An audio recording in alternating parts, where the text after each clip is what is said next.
अगदी तुम्ही पहिल्यांदा जरी बनवला ढोकळा तर अगदी परफेक्ट जमेल।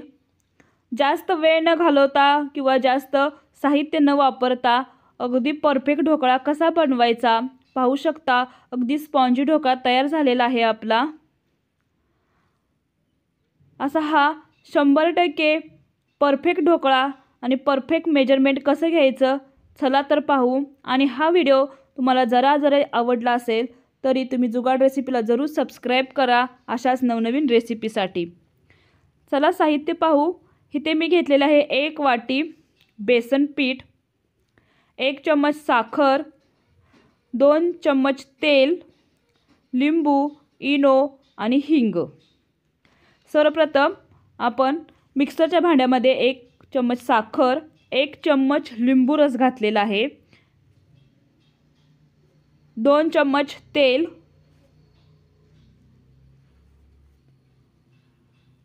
अर्धा चम्मच हिंग, चवीनुसार मीठ आणि 1 वाटी न चाळता बेसन पीठ घेतलेलं आहे। इथे मी पीठ चाळलेलं नाही तरीही चालेल। आता आपण एका वाटीला अर्ध वाटी पाणी वापरायचं। आता हे थोडंसं मिक्सरला आपण फिरवून घेणार आहोत। इथे चाळण्याची पीठ किंवा पीठ फेटळण्याची काही गरज नाही। अशा प्रकारे आपण हे बारीक थोडंसं मिक्सरला वाटण तयार करून घ्यायचं। 1-2दा फक्त फिरवलं तरी चालेल। फक्त हे मिक्स करून घेणार आहोत जेणेकरून यामध्ये गुठळी होत नाही किंवा अगदी जास्त पीठ फेटळण्याची गरज लागत नाही। पाहू शकता पीठ अगदीच जास्त घट्ट नाही किंवा अगदी जास्त पातळ नाही, मीडियम आपलं हे पीठ तयार झालेलं आहे, बॅटर तयार झालेलं आहे। आता हे एका भांड्यामध्ये काढून घ्यायचं। आता हे भांडं थोडंसं खंगळण्यासाठी मी ते 2 चम्मच पाणी घातलेलं आहे, 2 ते 3 चम्मच पाणी आहे। आता हे सर्व मिक्स करून घ्यायचं पाणी आणि आता हे आपण बॅटरमध्ये घालायचं। टोटली आपल्याला 1 वाटी बेसन पिठाला पाऊण वाटी पाणी लागलेलं आहे। आता हे पुन्हा मिक्स करून घ्यायचं। आता आपण गॅसवरती पाणी गरम करण्यासाठी ठेवायचं। पाणी गरम झाल्याशिवाय आपण बॅटरमध्ये इनो घालायचा नाही, थोडंसं पाणी गरम होऊ द्यायचं।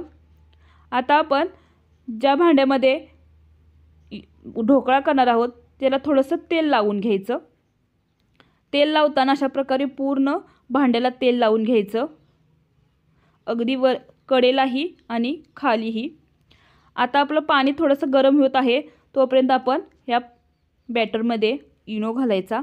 आता मी इनो दाखवते तुम्हाला। 1च चम्मच मी इनो घेतलेला आहे। 1 वाटी बेसन पिठाला 1 चम्मच इनो घालायचा। आता ह्याच्यावरती अगदी 2 चम्मच मी गरम पाणी घातलेले आहे इनोवरती, जेणेकरून इनो आपला ॲक्टिव्ह चांगला होतो। त्यासाठी 2 चम्मच मी गरम पाणी घातलेलं आहे आणि आता पुन्हा हे मिक्स करून घ्यायचं। जास्त फेटळण्याची गरज नाही, फक्त हे मिक्स करून घ्यायचं। पाहू शकता आपलं हे बॅटर पूर्ण फुललेलं आहे।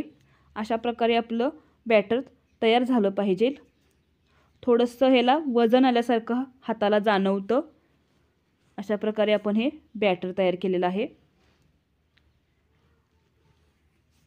आता आपण जे भांडं तेल लावून ठेवलं होतं त्या भांड्यामध्ये हे बॅटर घालायचं।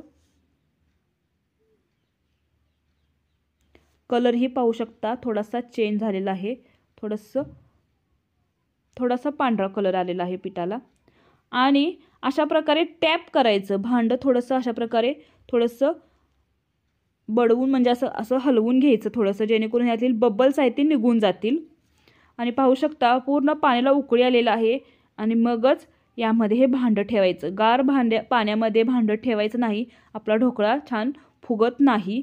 त्यासाठी गरम पाणी होऊ द्यायचं आणि पुन्हा अशा प्रकारे ढोकळ्यावरती झाकायचं, जेणेकरून हे जे पाणी होतं ते पडत नाही किंवा आपला ढोकळा चुकत नाही। अशा प्रकारे पुन्हा आतूनही झाकून घ्यायचं आणि अशा प्रकारे मीडियम गॅसवरती आपण ढोकळा 10 ते 15 मिनिटं छान उकडून घेणार आहोत। पाहू शकता। आता अशा प्रकारे काठीच्या सहाय्यतेने, स्टिकच्या सहाय्यतेने चेक करायचं, अगदीच लागत नाही। आता आपला ढोकळा तयार झालेला आहे। गॅस बंद करायचा आणि हे झाकून ठेवायचं 10 मिनिटं। आता बघा, हे जे पूर्ण कडेला आहे ते अगदी अलगद आपला ढोकळा आहे तो निघलेला आहे। थंड झाल्यानंतरच आपण कट करायचा, गरम असताना कट करण्यासाठी घ्यायचं नाही। अशा प्रकारे प्लेटवरती आपण काढून घेतलेला आहे। पाहू शकता थोडीशी वाफ जात आहे ना, थोडासा गरम आहे, थोडासा। आणि पाहू शकता आपलं भांडं पण अगदी छान क्लीन झालेलं आहे, छान ढोकळा निघलेला आहे। असा हा स्पॉन्जी ढोकळा तयार होतो। यामध्ये नाही तांदळाचं पीठ वापरायचं, नाही गरा वापरायचा किंवा नाही दही, तरीही आपला ढोकळा अगदी छान चविष्ट होतो। असा हा आपला स्पॉन्जी तयार आहे। आता आपण याला कट करून घेणार आहोत। तुम्हाला जसे काप पाहिजे असतील, छोटे मोठे, तशा साईजने तुम्ही कट करू शकता।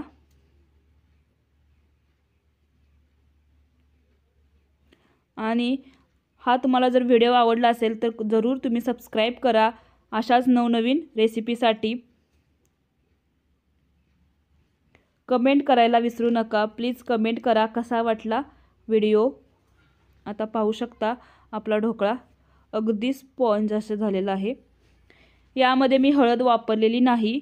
हळद वापरली की सोडा आणि हळदीमध्ये रिॲक्शन होऊन कलर चेंज होतो, त्यासाठी मी हळद वापरली नाही। हळदीमध्ये केमिकल असतं थोडंफार, त्यामुळे कलर चेंज होतो।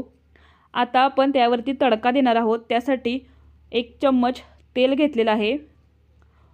थोडंसं तेल गरम झाल्यानंतर यामध्ये मोहरी, अगदी हुबी चिरलेली मी मिरची घातलेली आहे, हिरवी मिरची अगदी हुबी नाजूक चिरून घ्यायची। त्याचप्रमाणे कढीपत्ता, थोडंसं हिरवी मिरची भाजली की यामध्ये आपण घालणार आहोत पाणी। अगदी छोटी वाटी मी पाणी घातलेलं आहे। आणि यामध्ये घालायची 1 चम्मच साखर। आता हे पाणी पूर्ण उकळी येऊ द्यायचं, पूर्ण साखर विरघळू द्यायची।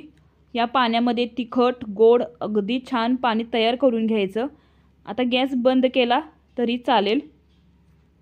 आता अशा प्रकारे आपण ढोकळा सेट करून घ्यायचा आणि यावरती हे जे पाणी बनवलेलं आहे ते घालायचं। अगदी टेस्टी आपला ढोकळा तयार होतो, आंबट तिखट गोड। जरूर करून पहा, अगदी सोपी रेसिपी आहे। आणि जुगाड रेसिपीला जरूर सबस्क्राईब करा अशाच नवनवीन रेसिपीसाठी। तयार आहे आपला ढोकळा।